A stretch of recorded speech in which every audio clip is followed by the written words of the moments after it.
Hey everybody, welcome back to another episode of Film Haven Reviews. I'm your host Sawyer as always, and today we are starting a brand new theme of what I'm going to be calling Mann Movies. This is not to be confused with man as in the biological man, but more the director Michael Mann, who a lot of people may know. He has some very famous movies, one of which we will be talking about not today, but at the end of the theme, which is Heat, with Al Pacino and Robert De Niro, Val Kilmer, all the people. People know that movie very well, and this is kind of like a bit of a run-up to that film, I think, is maybe the idea behind this, because I just haven't seen many Michael Mann films, be honest. And I know he's a big director. He's got some big movies. The Last of the Mohicans is the only one that I know. I do love that movie. I loved it as a kid, mostly because I really like Daniel Day-Lewis. And so it kind of worked out that way. But I didn't know it was a Michael Mann movie until, not too long ago. So I've been trying to do this. I've been thinking about doing this for a long time. Also, Heat has been in the run in with a couple of different themes that I've done, like 70s car chase. I didn't end up doing, it's not in the 70s, of course, but car chase movies or heist movies, that kind of thing. I've been rolling those kind of themes around. But I decided, you know what? These three movies that we're going to be doing this theme, which today we're doing the 1981 film Thief. And then next week we'll be doing, I don't remember what year it is, but Manhunter, which is also another famous movie of his, a little more of a cult classic one. And then, of course, the most famous, which is Heat. Michael Mann's an interesting director. He definitely was very... he just released a movie, a year or two ago, Ferrari. Then he took a break for a long time. But he had he was very busy in the 2000s. So I remember him around because he did Ali, of course, with Will Smith. And then, of course, he did Collateral. I remember that one was a big one at the time. You got Miami Vice. And then, Public Enemies with the Dillinger movie with Christian Bale and Johnny Depp, of course. So, yeah, very busy in the 2000s. And then he made one movie, Black Hat, with... what's his name? Thor. Oh my God, Chris Hemsworth. And then he just kind of dropped off for a long time, for about almost 10 years. Anyway, very interesting director. And after watching Thief, I got to say, I'm impressed. I'm impressed, y'all. I have seen a lot of shots, like stills from this movie on Filmstagram, because it is, one thing I knew about this movie is that it is a very beautiful film. It's a very kind of feast for the eyes kind of movie, and that definitely holds up. I knew that it was kind of cool and it was kind of beautiful. Those are the two things I knew about it. And those things hold up for sure. It was a very cool movie in a lot of ways, but it was deeper. It was more nuanced than it may seem at first glance. There are some aspects of the film that are pretty run of the mill, but it's more about the way that they kind of approach those things that makes this movie stand out. Right out the gate, I'll just tell you, I think I'm going to give it an 8.5, which is pretty high. But I really enjoyed this film. I really liked the aesthetics. It's kind of like, I like a good crime movie in general. But if you're going to do one that has, it's like a crime movie with a great character study, also has spectacle, which also has a good kind of arc. The narrative is good. The pacing is well done. I mean, it really just kind of hits everything right. So, I mean, honestly, there's not too much to say bad about it. And usually whenever I'm looking at movies that I don't have too many complaints about, we're hitting at the 8 to 9 range.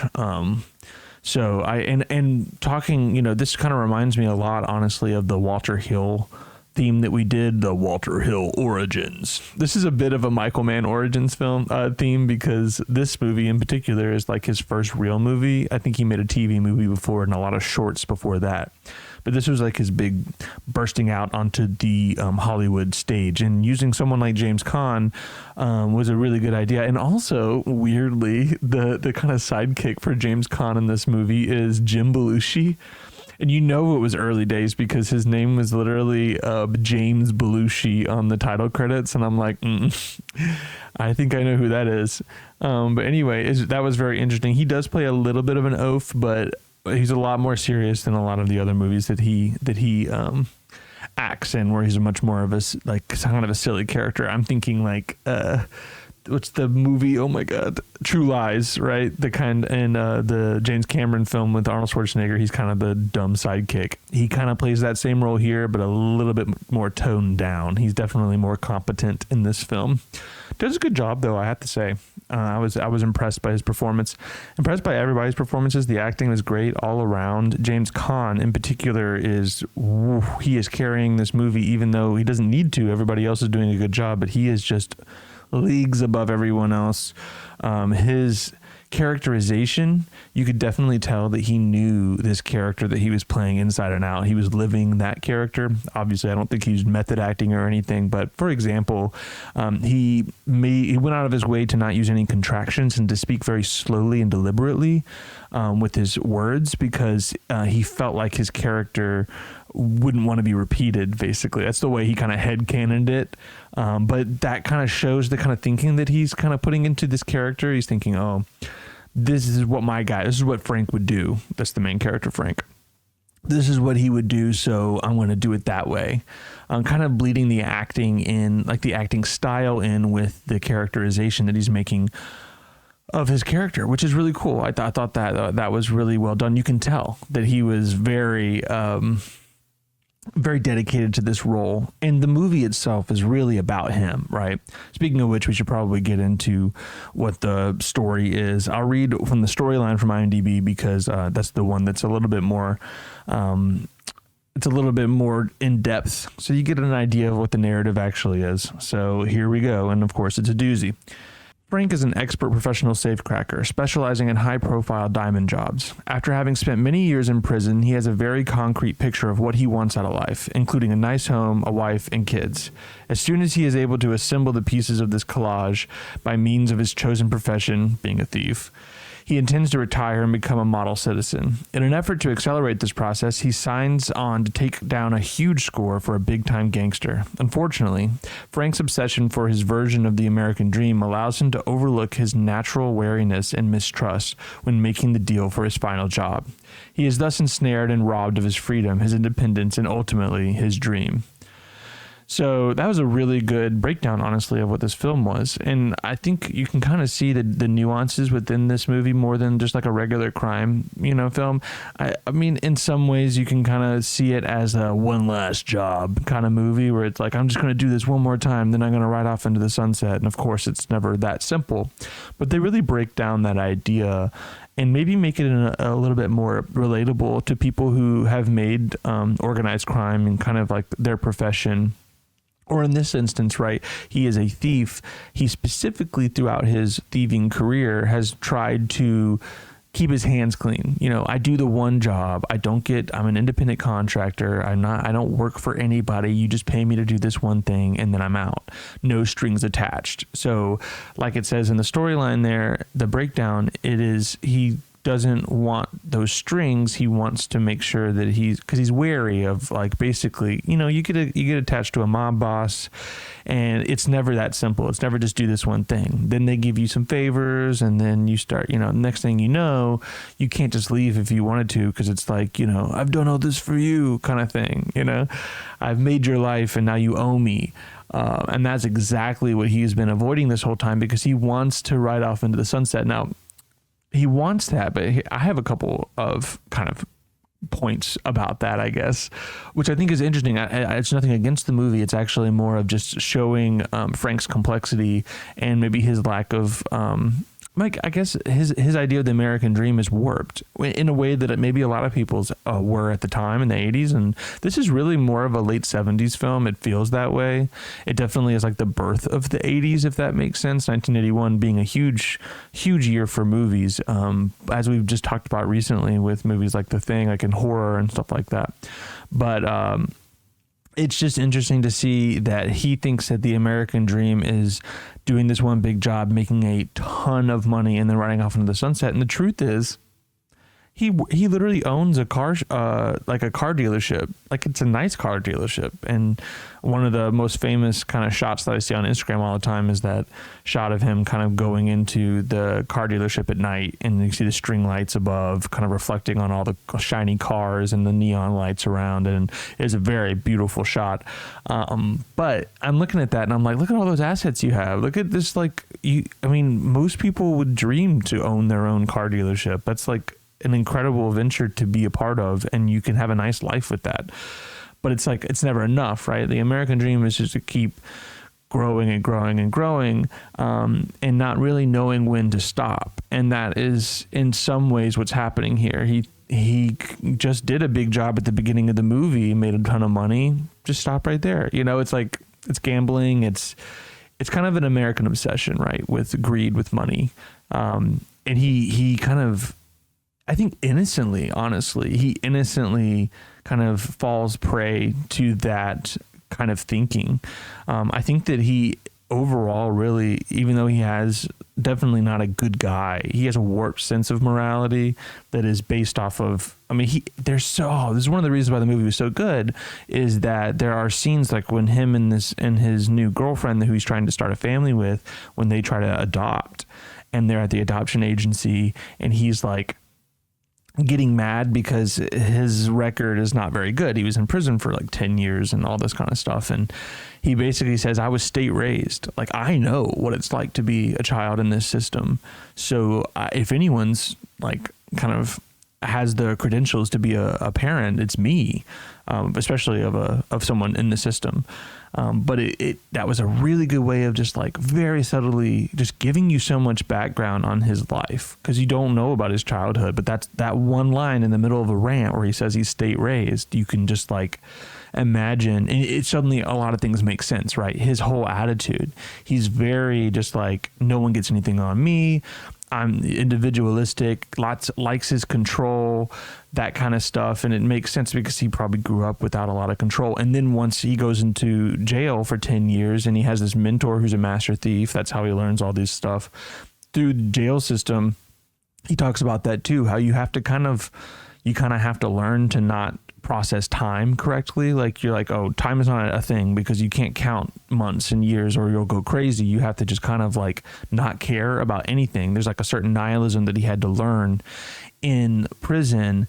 All these things are informing the way that he is here. He wants to have the picket fence. He wants to have that normal life that Americans are supposed to have, but he just doesn't, because of the system that he grew up in, because of these warped morals that he has, because the way that he learned to make a bunch of money was through something that was very, highly illegal.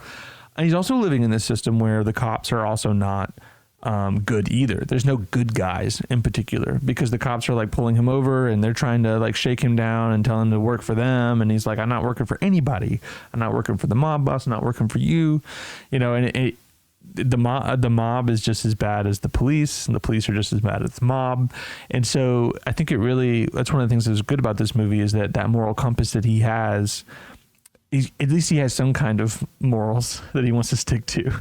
But that is like the whole point of the movie, is that his striving, as it says in the storyline, as his striving for that idyllic American life that is honestly unattainable in his mind, because like, was it ever going to be enough? Who knows? That striving allowed him to kind of degrade those morals just a little bit, or at least his fundamentals of like, I'm not working with mob bosses. There was a mob boss that just offered him a job that he couldn't refuse, if you could say that. And yeah, he did it. And you just knew that once he did, that it was over. Anyway, obviously this movie is really good, as I can just like kind of break down like all this. It's part of the narrative, but it's also the concept of the film and how it relates to society. Those are the best movies, honestly, because those are the movies that you can really just kind of like get deep on and discuss.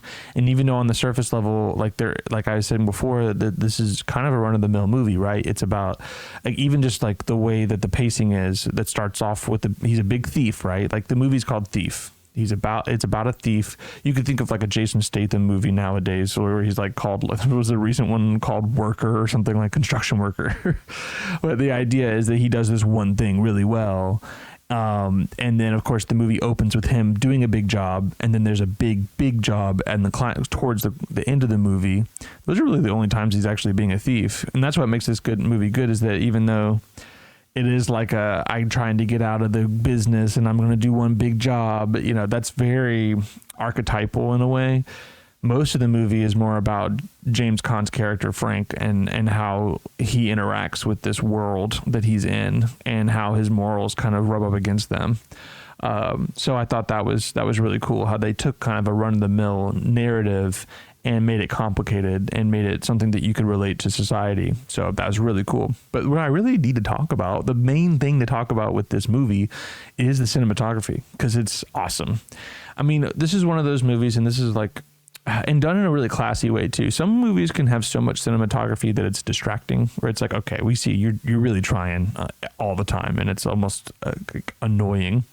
But in this case, it's actually refreshing. It's basically like almost every scene, they go out of their way to make it something that is interesting to watch, whether it be beautiful with all the neon lights. I mean, even the beginning, it sets the tone. Like I was talking about earlier, it reminds me of this Walter Hill kind of progression, because the last movie Walter Hill's that we did was The Warriors, which is all about, you know, it's a love letter to New York, but it's also all filmed at night where the lights are reflecting off the rainy streets. And that is very much done here, and Driver as well. I think actually there's a direct line from Driver, Walter Hill's Driver, to this movie, and then in, of course, Drive from 2011, and some movies in between, because it's just that kind of, it almost seems like style over substance, but there's style and substance in this case, which is like, ooh, that's amazing. Like, that's what we're looking for. But the utilization of the night lights, and Taxi Driver as well, of course, but the night lights and the reflections off of rainy streets is just really well done here. And it's done in so many different shots.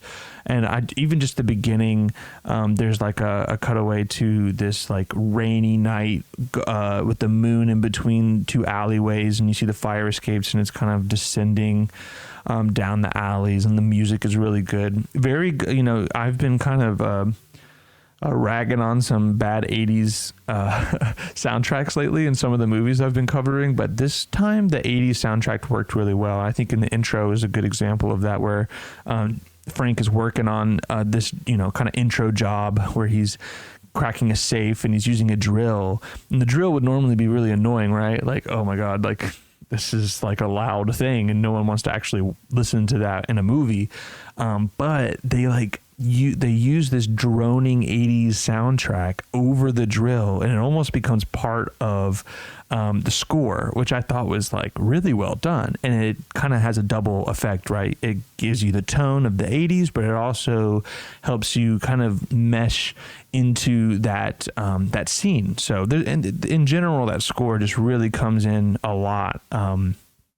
And aids the visuals that you're seeing, and just gives that era, that kind of like vibe of cool that they're going for. James Caan, of course, is his posture, his outfits, his leather jackets, stuff like that is very much kind of proto Drive, and then also kind of post Driver, or even The Warriors. So I thought this is kind of starting, this is well within the era of cool crime, like Driver movies, because there's a lot of, like, he's using, oh man, my brother's going to kill me if I don't know the name, but it looks like a Buick. It looks like maybe like an old Buick, or Cadillac,